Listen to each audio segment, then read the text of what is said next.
Hello, everybody. Today we are on the show. We have Diana Colleen, speculative fiction author, tackling billionaireism and climate change with psychedelic therapy. Hello, Is it Diana or Deanna? Diana. Okay. How are you today? I'm very well, thank you, and thank you so much for having me on your show. Happy to. Before I start, I usually ask, what's your favorite color and what's your favorite food? Oh, favorite color's pretty easy. I love uh like Tiffany blue. I've Oh, that is a got it good one. everywhere. Yeah. Food, that's hard. Um that's like asking somebody what their favorite song is. I, I have so many favorites. I don't something really simple. I just love mangoes. I Do could you eat mangoes really? all day. Oh, I love them. I think they taste like old lady perfume. Uh, maybe it's like cilantro. It tastes like soap to me. Maybe you've got Oh, some kind of okay. thing on your tongue that Yeah, I get that. I get that. yeah. I really do like cilantro. My favorite color is green, and my favorite food would have to be mac and cheese or tacos, probably. Ooh, you can do a lot with both of those things. Yeah, you They're never the can. same, right? Yeah. So tell us all about your story. Where do you want to start? I got questions from co-pilot that I can wait till after you're done talking and ask you and Um, just or I can start with totally. a Yeah, totally up to you. I'm always happy to go back to my childhood and, and sort of start there. Yeah, Um, let's start yeah, there. Everybody has a story. I'm interested. yeah. Yeah. So I was born in Kamloops, British Columbia, Canada, and I was born into a pretty poor family. We lived in a trailer park until I was 4, and then we moved out into the boonies. We took our trailer with us and moved out to a very small farm, and we were basically subsistence living, and didn't have a TV, didn't have a telephone. I didn't have a TV until I was 13, so I read a lot when I was young. And my father abandoned us when I was 11, and my mom was an immigrant, so she didn't really know much about the country. She didn't have an education, so it was really hard for her to um, keep a roof over our heads. So, I missed some trauma when we were living, some big trauma. When we were living on the farm, there were very few people around. Like our neighbors were very spread out. So there weren't very many other kids.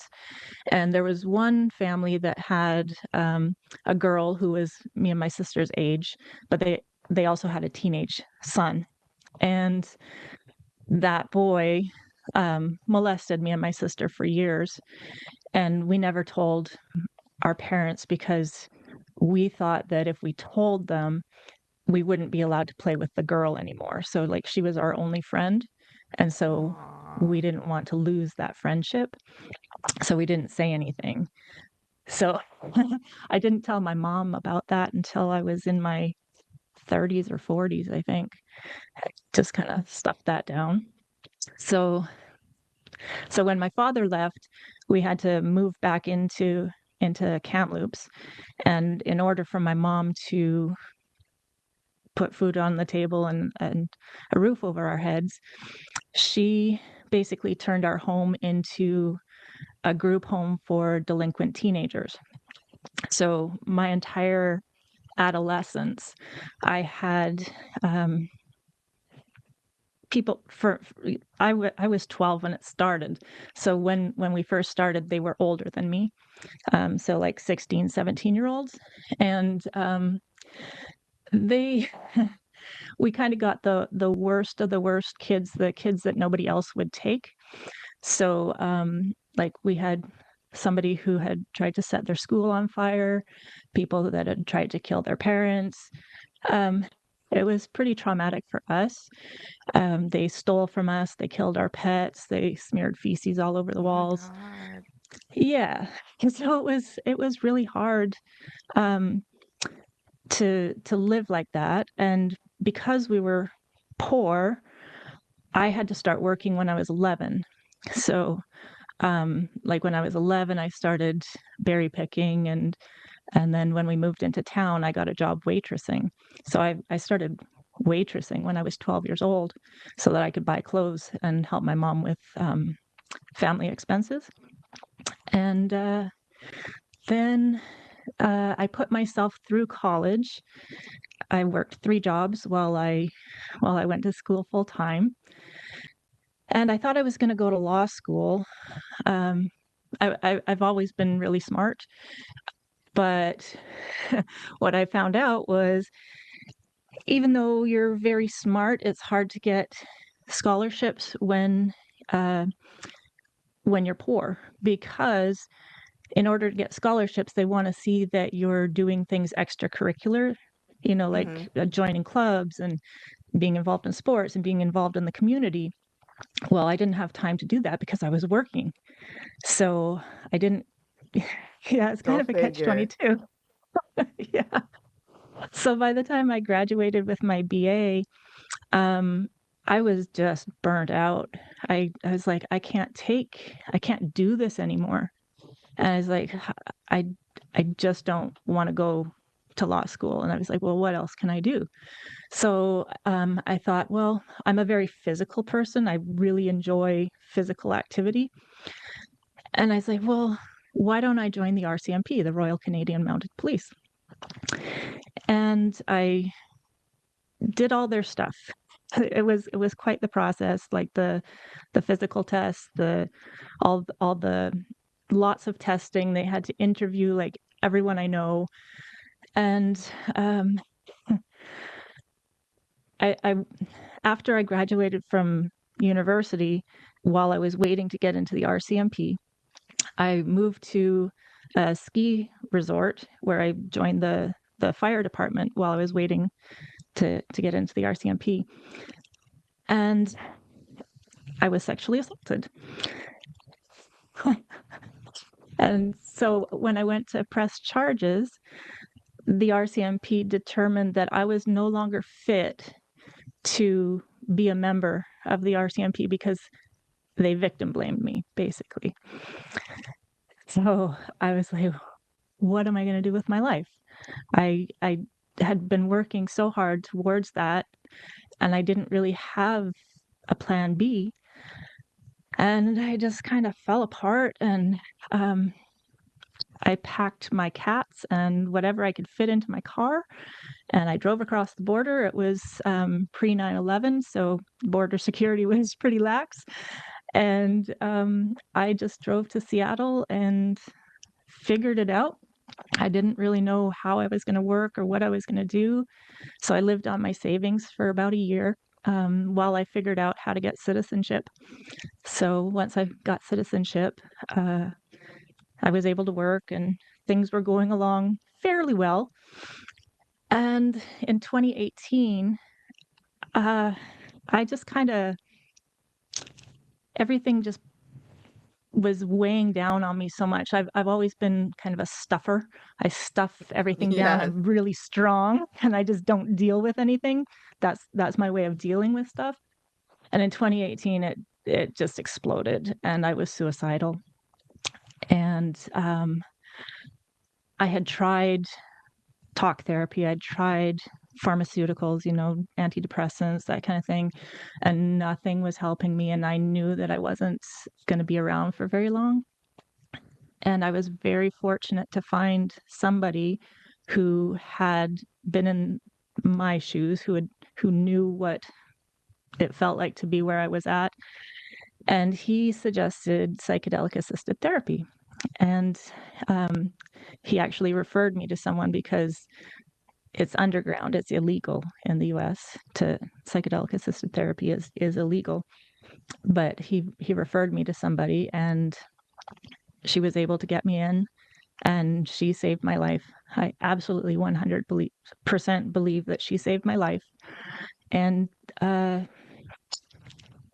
she put me into a group of women who journeyed together, like as therapy. So it was a group therapy session with psychedelics. And then that group kind of has spun off. So now I'm in a group of psychedelic assisted therapists. I myself have been trained as a facilitator now. Um, so we journey together about 3 times a year, and that's Oh, that's our cool. therapy. Yeah, That's very cool. yeah. So it really did save me, and it changed my life. It made me way more spiritual, made me so much more connected to nature, more connected to humanity. And then my book, the book that's coming out in January, They Could Be Saviors, came about because of all of my experiences. Wow. And that's that book is about um Billionairism, climate change, and psychedelic assisted therapy. yes. Um it the first question here is it asks a provocative question. What if the only way to save the planet was to kidnap the billionaires destroying it? What Mm. inspired you to frame climate change and inequality through such a radical lens?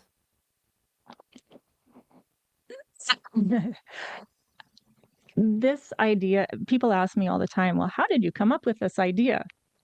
It actually came to me in meditation. So I have never been one of those people who's like, oh, I'm going to write a book. I've got a book in me. Before I die, I'm going to write a book. Because I think a lot of people say that, but I've never been one of those people. And since my suicidal period, I've learned meditation, and I meditate every night. And this idea just came to me when in one of my meditations. I'm like, whoa, what's this? I'm like, this sounds really interesting. And I was like, huh. And I kind of didn't do anything with it, but it kept coming back. When I would meditate, this idea just kept, it wouldn't leave me alone. And at that point, I was in a job that was awful. I was really struggling at work. And my partner was like, you know, I can support you if you want to quit your job and write that book, because that book obviously needs to come out, like it needs to be written. And I was like, wow. So that that point was also really scary for me to quit my job. And people are like, well, were you scared that you weren't going to be financially okay?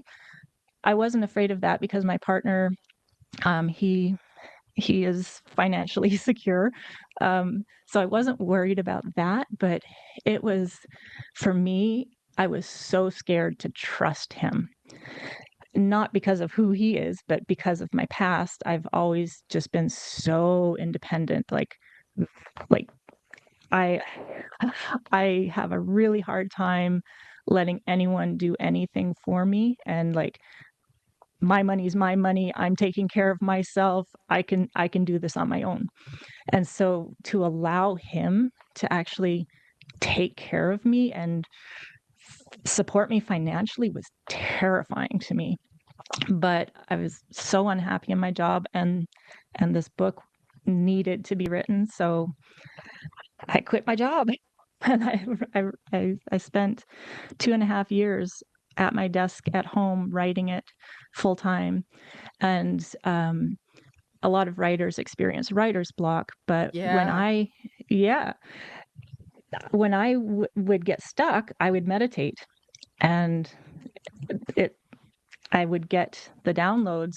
So when I started writing it, I had no idea like how it was going to end or what the characters were going to do. I had the general concept of the book, but I had no idea what was going to happen. So the universe kind of wrote the book through me. I love that for you. I do. Cuz I feel like when you put yourself out there to the universe answers. Yeah. You have to be still and quiet in order to hear it though. And I think that in today's society there's just It's so much hard. noise. Yeah, it's Yeah. hard. Yeah. Um, Speculative fiction often mirrors reality. How do you see your work as both a reflection of today's crises and a blueprint for imagining alternatives? Yeah, so obviously billionaireism is a big deal in society right now. Um and climate change is a big deal, right? So two really important subjects. Um but I think that speculative fiction a lot of times is looking at the negative stuff as, you know, like Handmaid's Tale, 1984, Animal Farm, those kinds of things. So they are looking at society for sure and pointing out, hey, we need to change things. And my book definitely does that, but it also is very hopeful. I think that a lot of fiction doesn't give a lot of hope, but my book is very, very hopeful. It shows that, you know, it really wouldn't take a lot for us to solve some um, really big issues like climate change. Do you think fiction can sometimes reach people more, okay, effectively than journalism or activism when it comes to urgent issues like climate change? You kind of said, Yeah, I think yeah, people remember stories, right? So like if you're reading even articles in newspapers can they can be entertaining but kind of dry. yeah, And you yeah, so you read them and you're like, okay, and then you go about your day. But stories stick with you.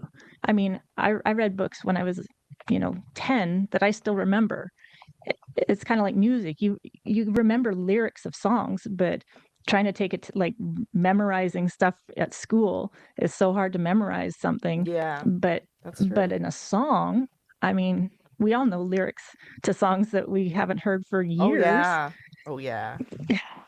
Yeah. So I think stories are like that too. You kind of it gets into you and the characters make it real. So yeah, I think stories are really powerful and it shows us what's possible. So like I always well, in my book I talk about Star Trek. I was a Trekkie. I wasn't really into Star Wars. I was more into Star Trek. And I think it was partly because Star Trek gave me hope. You know, like it looked at so many things that you know, a society where the technology works so that humans are free to do the creative stuff. So, looking at AI today, there's such a division, right? And I look at it like we have this opportunity to go in one of two directions. We can go Terminator or we can go Star Trek, right? So it's our choice which direction we go. And I choose Star Trek. I choose technology to help us so that we as humans can be the best that we can be.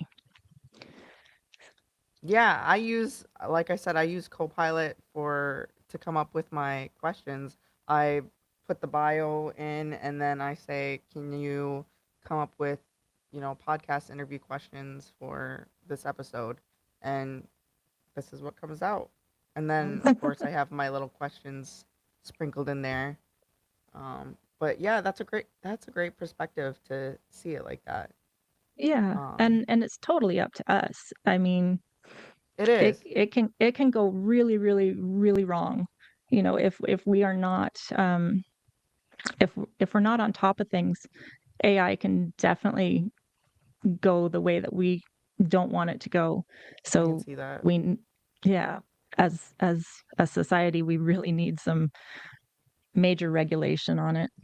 But that's not my hill to die on. I'm not I'm not an AI, like that's Yeah, not my yeah, I don't want to get into that argument. That's not what that's I'm fair. here for.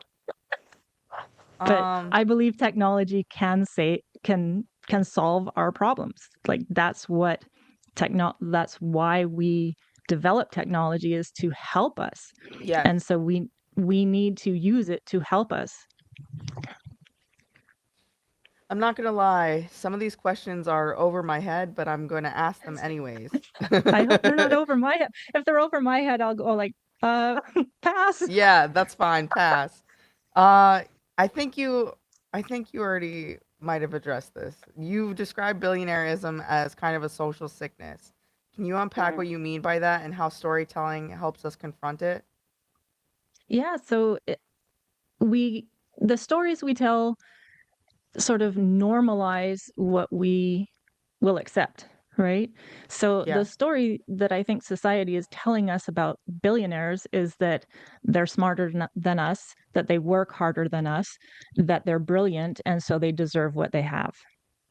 And I want to change that to um, they're just human beings, Yes. and they have their own traumas.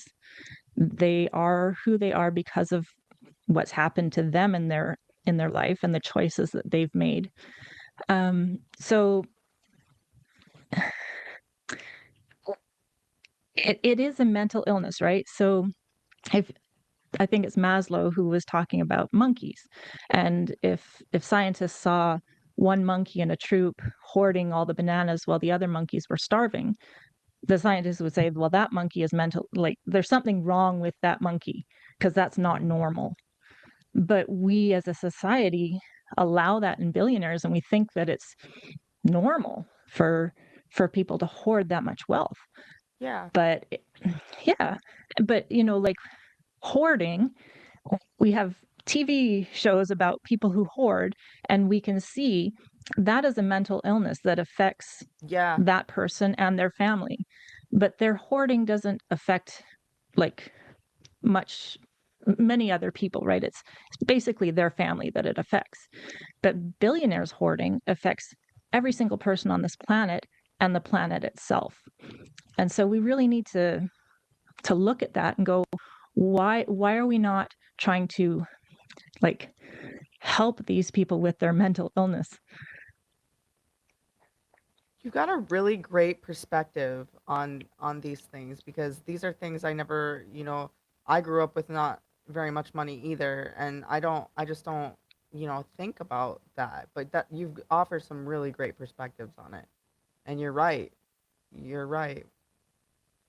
Um how and this is my own question. How do you feel like we can help people like that? See, that's the tough thing in my book. In my book, we force them because when you are somebody who benefits from the systems that are in place, and the people who put those systems in place are people like you, like billionaires, why would you want to change, Yeah. right? So uh, I think it has to be society saying, "Hey, we're not going to tolerate this anymore." And it's amazing to me. So like I've made some TikTok videos about billionaires, and the comments, it's just mind blowing to me how many people support billionaires. Like think that they deserve everything they have and that they're good people and they're doing amazing things for humanity. And it just shocks me that people don't examine the like why we allow it, because everything that billionaires do, like the good stuff, billionaires do good things, but they don't have to have $250 billion in order Yeah, to do those good things. a billion is a lot. Yeah, people don't understand the difference between a million and a billion. Like our brains really can't even comprehend how much a billion is. So I don't think people really understand how much wealth these people actually have. And it's so unnecessary. No human being needs that kind of wealth while other people are starving. Do you know offhand like what percentage of the world are billionaires? I don't know the percentage, but I think there's just over 3,000 billionaires in the world. So Wow. when it comes to climate change, you think about um, everything that's being drilled into our heads, right? Like take shorter showers, don't use plastic straws, all these little things. And yes, I agree, we should all be doing what we can. But there are 3,000, just over 3,000 people in this world who are causing like 70% of global emissions, either through their own personal, like private jets, the way they live their life, or through the corporations that they run. So, why is it that we're trying to change the behavior of basically 8 billion people when we could just change the behavior of 3,000 people and make way more of a difference? That's fair. That's fair. And I'm glad that there's somebody out there like you to raise awareness around this topic because like the more you say, it's like, wow, you're totally right. But never before have I even, ever given it a thought. Yeah, because people aren't talking about it. But I think that there is a there's a growing movement. I mean, there's a lot Good. of celebrities now speaking out. Billie Eilish, Tom Papa, Mark Ruffalo. Could I could go on, and I think people um, judge celebrities. Celebrities are also the 1%, and yes, they have a lot of money as well, but there's a huge difference between somebody who has, let's say, $100 million versus somebody who has billions of dollars. And the power that comes with having billions of dollars is outrageous. We don't elect these people, and they have so much power over our lives. And it's, you know, Mark Ruffalo doesn't have any power over my life. Yes. Yes. Um, what role do you think artists and writers play in challenging entrenched systems of power? Hmm. Oh, So again, it comes you back kind of, to yeah. stories and changing the narrative. Um, the more artists that speak out, the more regular people will hear about these things. So yeah, I think art is a huge, huge thing. Books, music. I mean, look at the musicians who've made a difference. And Yeah, definitely. yeah. Yeah, and Um, and people enjoy entertainment, and so they consume that, and then it might just change something in their thinking when they actually, like, inspire them. listen to the lyrics and go, "Oh, that's what that means. Huh." Yeah. Yeah, I think I art like is that. very powerful. Yes, I agree. I think I like this question. If your novel's premise were taken literally, what ethical dilemmas do you think society would face in trying to hold billionaires accountable? I mean, obviously, kidnapping is definitely morally gray, right? Like, uh, yeah, so, the big question, one of the big questions from the novel is, does the end justify the means? So I think saving the planet, solving climate change is the most important thing that we can do, because I inequality, war, all these other awful things that humans do to each other, and those things won't need solving if we don't have a livable planet. So I believe that climate change has to be our number one priority. And does the end justify the means? Kidnapping billionaires? I would say yes. Sure, you know, That's okay with fair. that. And then there's the whole forcing them to take drugs. That's also, morally gray. But I do kind of get around that. Part of the book is actually convincing them that they want to do this. So it's not like they're being forced to take the drugs, but they kind of are, because they don't get to go home if they don't. So yeah, That's a interesting. That sounds like a good book. I think it is. I'm I've had some external validation. I've won some awards, so I do know that it is a good book. Good. I'm like, the Yeah. more you talk about it, the more I like. At first, I wasn't really sure like what it was about, but now I'm understanding, and that sounds like a really good book. Um, you've spoken openly about how psychedelic assisted therapy saved your life. Can you share what the journey taught you about pain, ego, and responsibility?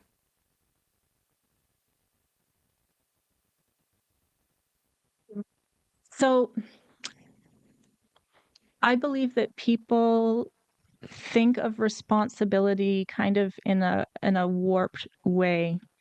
And what it's taught me is that I am responsible for my life. I am responsible for everything that happens kind of in my life, even the things that I didn't choose. So things that happened to me. So I didn't ask to be sexually assaulted.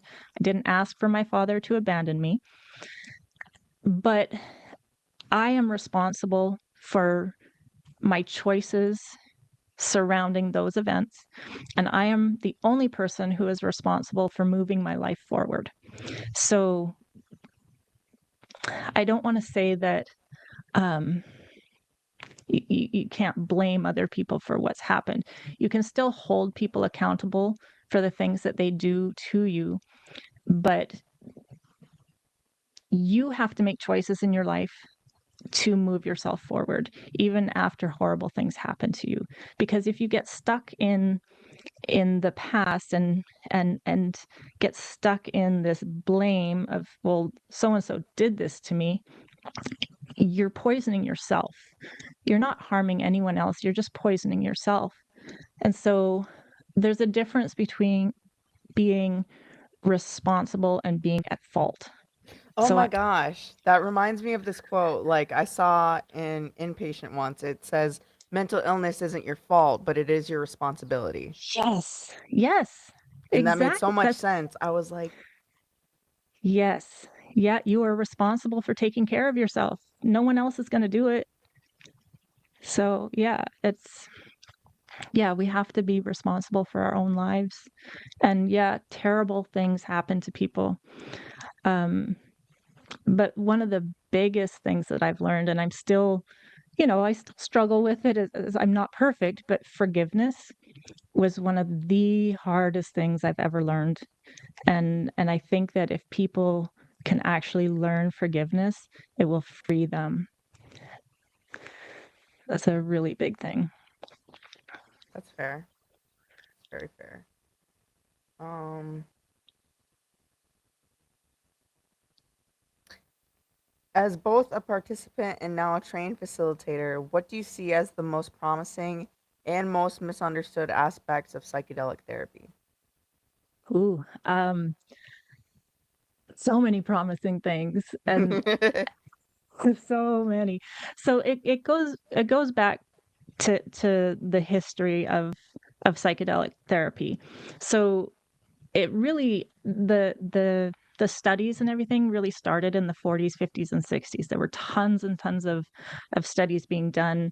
Um, I think mostly on LSD, but there was just so much coming out that showed the benefits. So it it helps PTSD, addiction, depression, and the study showed that this is like it's huge.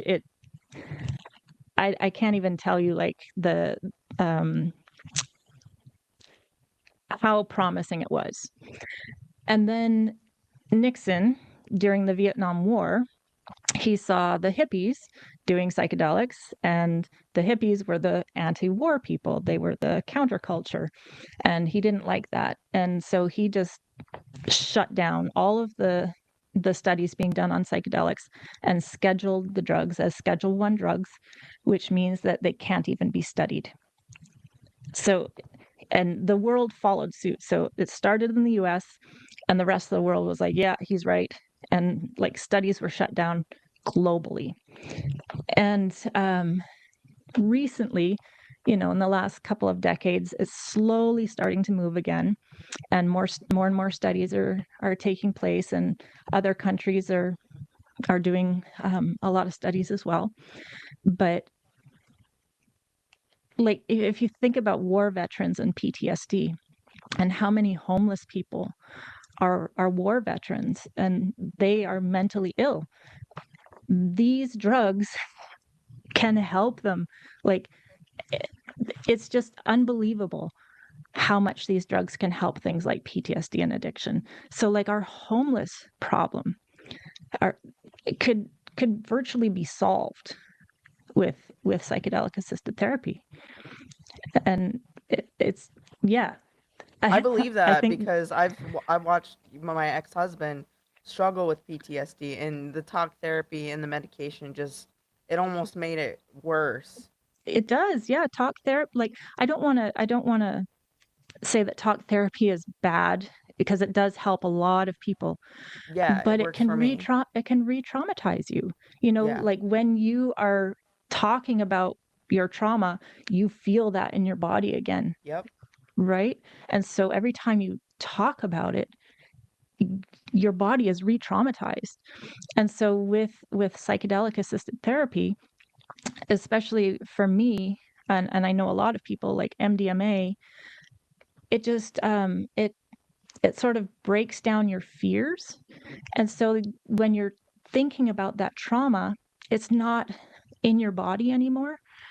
And you can look at it from a completely different lens. You can That's see the trauma. interesting. Yeah, you can see what happened without being attached to what happened, and you can just see it from That's like amazing. 360 degrees. Yeah, yeah, it's it's really hard to explain it to somebody who's never experienced it, but it's just like getting years of therapy in a day. I've seen it's not ashwagandha, but what's Ayahuasca. the yeah, I've seen interview or documentary about that, and they Mm-hmm. said the same thing, kind of just, what will be will be. That's what they Yeah. got from it. So that'd be Yeah, interesting. ayahuasca is wow. I've done it twice in ceremony. The first time, it was actually my very first psychedelic experience. I don't know if I would do that again as my first experience. You know, I went into the jungle in Costa Rica with a bunch of strangers, not Wow. knowing anything. And yeah, I truly thought I was going to die. It was wow, quite the night. Uh I I was purging for 15 hours straight. So most people will purge, Wow. you know, a couple of times with ayahuasca, but it was nonstop for me for 15 hours. And it's fairly typical when you're purging to see what's coming out. It looks like black tar.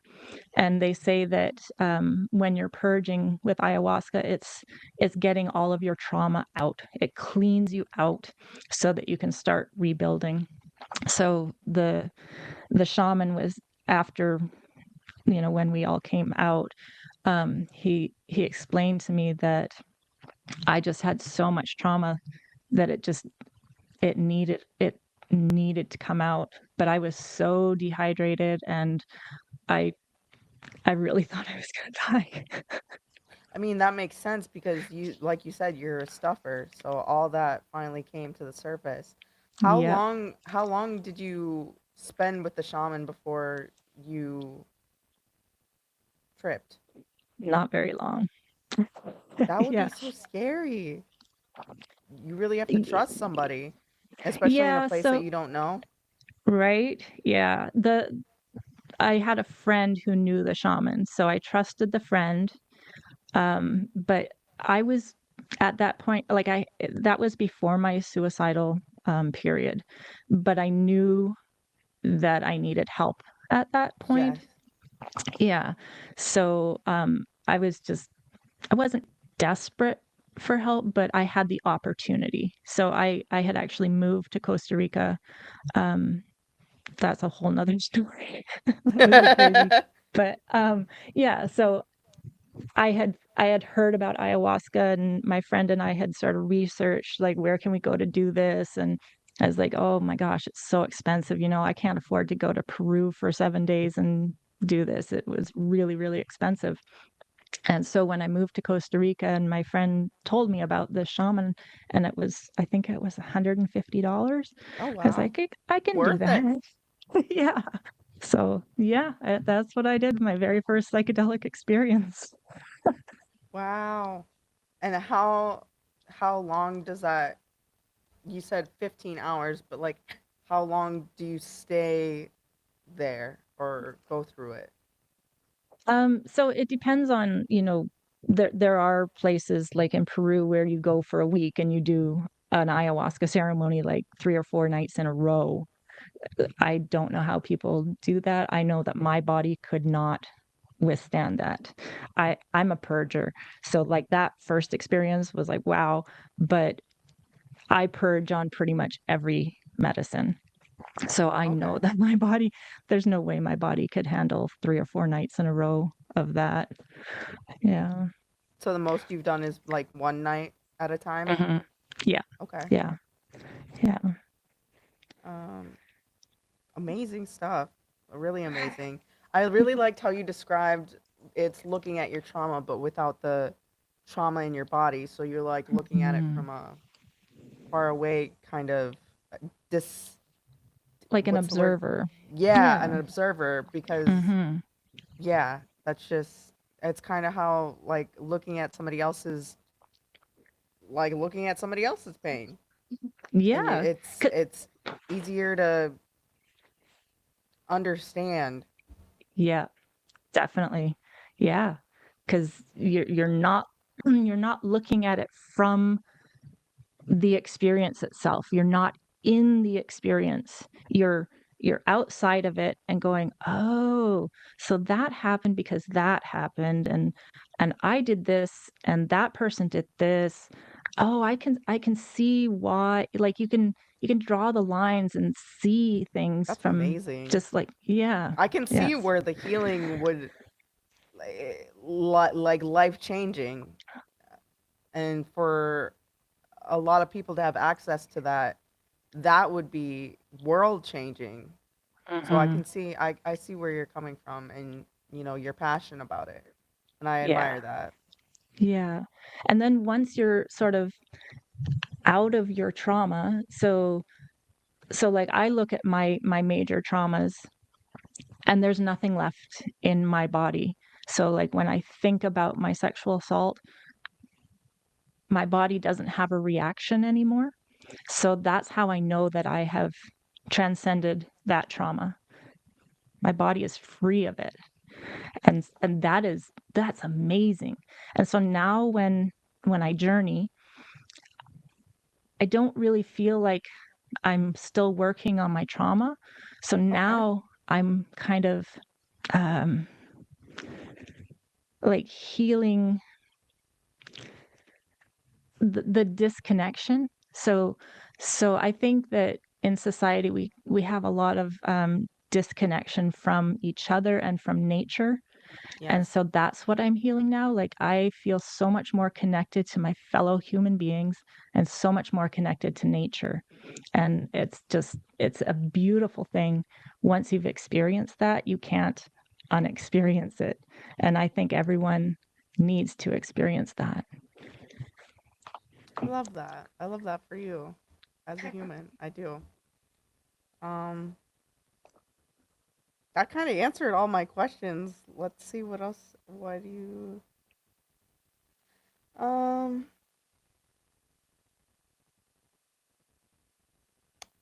I guess you kind of answered this, but what do you hope listeners walk away with after hearing your story beyond just curiosity about your book? My big thing is hope. I don't think there's enough hope in this world. Like there's so much going on, and if we're watching TV, if we're on social media, it's just all negative, awful stuff bombarding us every day, all day. And there's not a lot of hopeful stories. We're not being shown the hope in the world. And that's my goal, is for people to have hope that A, they can heal, and B, the world can heal, because it is possible.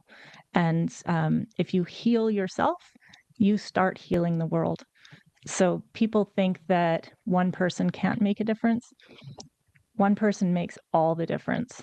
Yeah, I So, feel that. it, yeah, the way you go out in the world, the way you behave in the world, the way you treat other people makes a difference. And if everyone actually embodies that and feels that and goes out into the world with kindness, empathy, and compassion, the world will change. Yeah, and like what you're doing, you're spreading awareness about billionaireism, psychedelics, and climate change.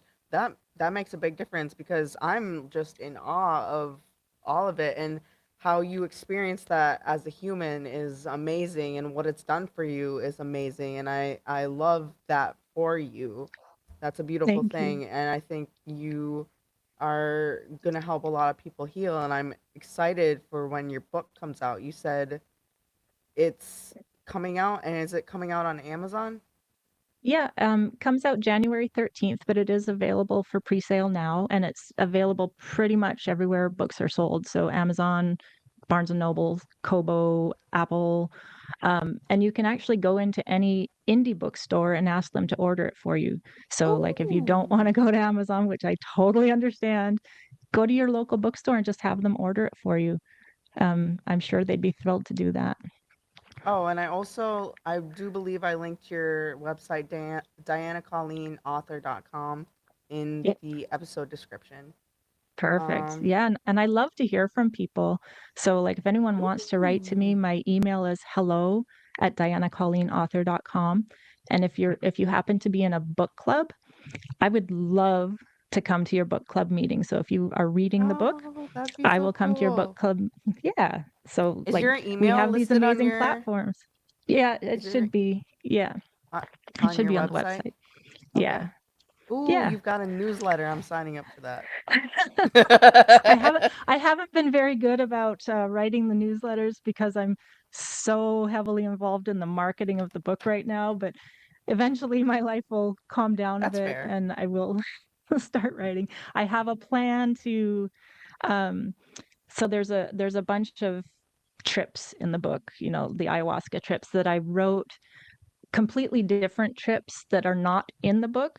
And so I'm going to compile the alternate trips and give that to people who sign up for my newsletter at some point so that Oh, you can, okay. yeah, Nifty. yeah.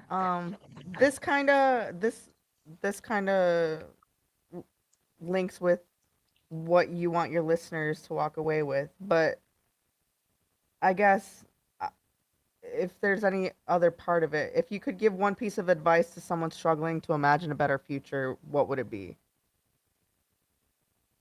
I somebody said this a while ago and it really stuck with me.